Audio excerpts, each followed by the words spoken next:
We will start with a short poem.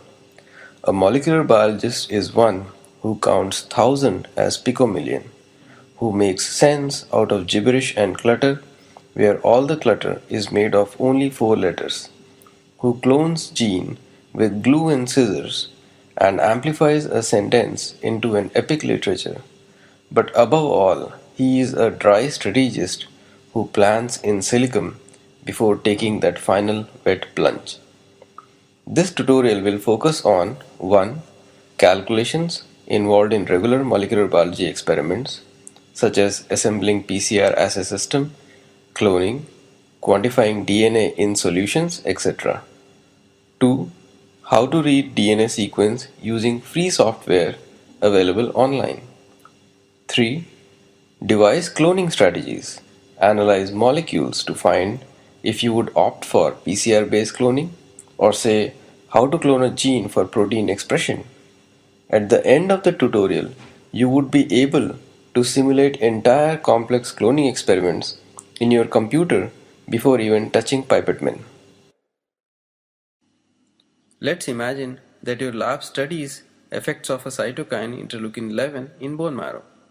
During one of the lab meetings, principal investigator suggests that she thinks that bone marrow osteoblast cells express and release large amount of interleukin 11 in response to a chemical X. She turns to you and says, "Can you please run some PCRs that we can discuss in the next lab meeting?" So you order Promega GoTac PCR system and soon get a box that contains polymerase enzyme, PCR buffer, magnesium chloride, nucleotide master mix, and of course some water. Well, you still don't have PCR primers. Let's imagine that you get primer sequences to amplify R11 from a research paper published recently. There are many vendors that sell oligos, that is your PCR primers.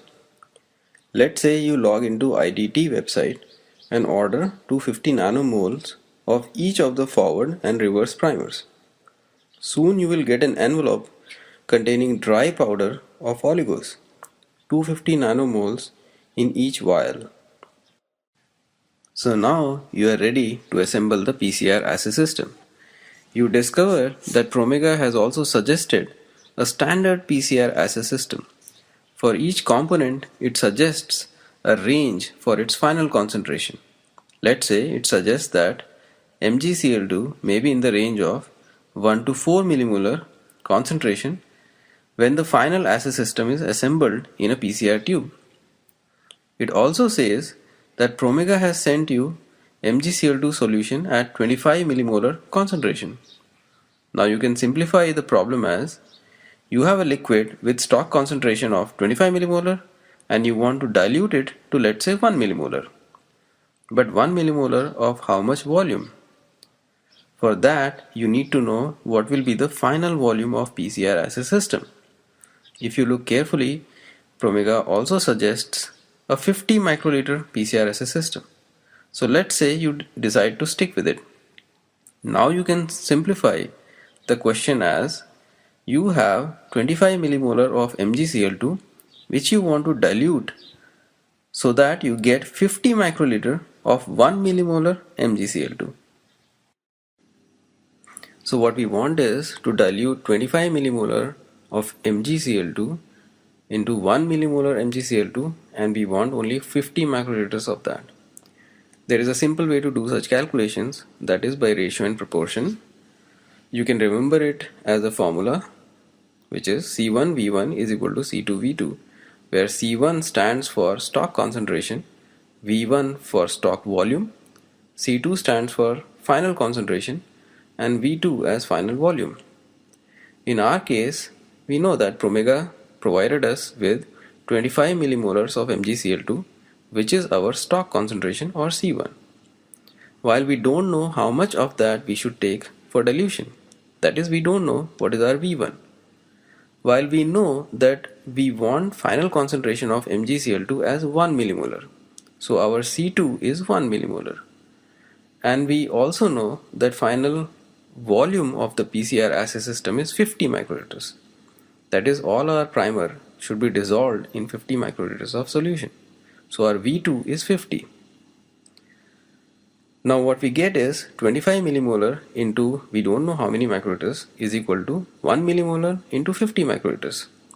So we'll take 25 millimolar on the other side and we'll cancel away the concentration units, that is millimolar. So now we are left with 1 into 50 microliters divided by 25.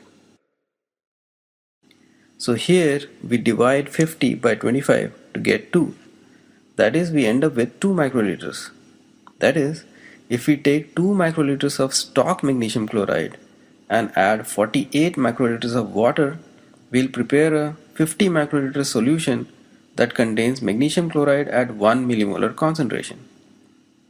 However, PCR master mix will have all other components too, such as buffer, enzymes, nucleotide master mix, etc. If we already make 50 microliters of 1 millimolar magnesium chloride and then add all these components, the total volume will far exceed 50 microliters. Instead, what we'll do is we'll calculate the amount of each component of PCR that we want to add, just the way we did with magnesium chloride, and only in the end we'll make up the volume to 50 microliters. Thus we calculated the amount of MgCl2 that we need to add in our master mix. If you notice, you need to do similar calculations to figure out how much buffer and nucleotide mix that you need to add to the assay system. Please use the formula C1V1 is equal to C2V2 and follow previous calculation to find answers. Now let's resolve the amount of upstream and downstream primers that we need to add. This takes us in an earlier time when we ordered and obtained primers from IDT. If you remember, we ordered primers from IDT and we got 250 nanomoles of each upstream and downstream primers. From Promega's suggested assay system, let's say you decide to put 1 micromolar of each of the forward and reverse primers in the assay system. Now you have 250 nanomoles, which is absolute amount of primer as powder. And what you want is 1 micromolar concentration in the final PCR assay system. Now absolute amount and concentration are two different things. So first convert absolute amount, that is moles, into concentration, that is molar. This you will do by dissolving primer into water. But how much amount of water? Let's say you dissolve 250 nanomoles in 1 liter of water. Now moles per liter of water is molar. So 250 nanomoles in 1 liter of water will be 250 nanomolar or 0.25 micromolar. But you want the final concentration to be 1 micromolar. And no way you can concentrate 0.25 micromolar to 1 micromolar, right? However, you can always dilute from higher concentration to lower concentration. Let's say if you had 25 micromolar of primer concentration, then you could have easily diluted it to 1 micromolar, which is the working standard. So let's say instead of dissolving 250 nanomoles of primer in 1 liter or 1000 ml of water, you dissolve it only in 10 ml of water. So now you will get much more concentrated version of primer. Instead of 0.25 micromolar that you got earlier, you will get 25 micromolar. And you can easily dilute 25 micromolar to 1 micromolar by using C1V1 is equal to C2V2 formula. Now we can use the formula C1V1 is equal to C2V2, where C1 is 25 micromolars, that is a concentration of newly made primer solution. C2 is 1 micromolar, that is a desired concentration of primer that you want in the eventual PCR assay system. V2 is the final volume of PCR assay system. We don't know about V1. So if you do subsequent multiplications and division, you will get to an answer of 2 microliters. That is, if you take 2 microliters of 25 micromolar primer solution and make up its volume to 50 microliters, then you get a solution of primer where the concentration of primer is 1 micromolar. Similarly, you can also calculate the amount of Taq DNA polymerase that you need to add in the PCR assay system by using the formula C1V1 is equal to C2V2. If you are still not comfortable with the concept of diluting primer, let's try this way. You added 10 ml of water to 25 nanomoles of primer and made 25 micromolar solution. The question is that you want to dilute 25 micromolar primer in such a way that when entire 50 microliter PCR assay system is assembled, the primer concentration in it should automatically come to 1 micromolar. So here you have 25 micromolar primer as solution A. You want 1 micromolar in solution B. What you can do is transfer some solution from A to B such that for every 25 molecules in A, you have 1 molecule in B. Now make up the volume to 10 ml. You can see the concentration of primers in solution B is 25 times less than solution A, making it 1 micromolar. However, an added problem in your case is that the final volume of PCR assay system is not 10 ml, but it is only 50 microliter. If you take same amount of molecules as you added in solution B and add it into C, you can see that concentration is much higher. It visibly looks much more crowded.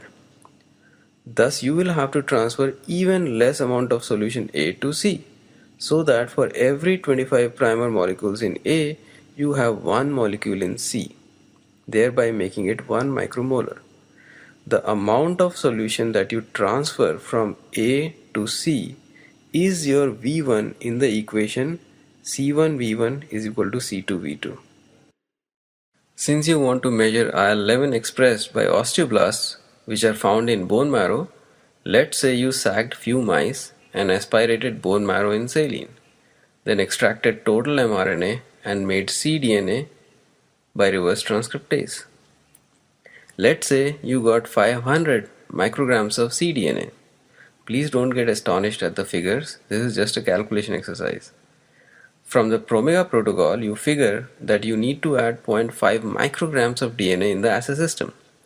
One way to do it is dissolve 500 micrograms of DNA in 1 ml or 1000 microliters of water, which will give you 0.5 micrograms per microliter DNA concentration. Thus you can add just 1 microliter of DNA solution to the PCR assay system. Now add up all the PCR components and subtract the result from 50 to get the amount of water you need to add and make up the volume to 50 microliters. So you assembled one PCR assay system. Are you done? Wait for what's next. Your PI or principal investigator may want to assess mouse caspase 1, interleukin 6 and let's say pyruvate carboxylase gene along with IL-11. Let's add more variable. How about doing PCRs for all these genes in liver, heart, kidney and cell lines? Maybe your PI is a sadist. Now he wants you to find what happens at 0 hour, 6 hour, 12 hour and 24 hours after you inject a drug X. And at each time point he wants you to put at least 6 or more mice to do statistics. You also need to run controls in your PCR experiment. Time to open Excel sheets and make master mixes. So typically you don't do such experiments by making one PCR tube at a time. You create an Excel sheet and make a grid which depicts all the variables. Then you generate master mixes. For example, the one which is shown here contains everything in a PCR assay system except for primers and template DNA. Now for example, if you want to amplify IL-6 gene from liver, all you have to do is put primers for IL-6 and template DNA from liver.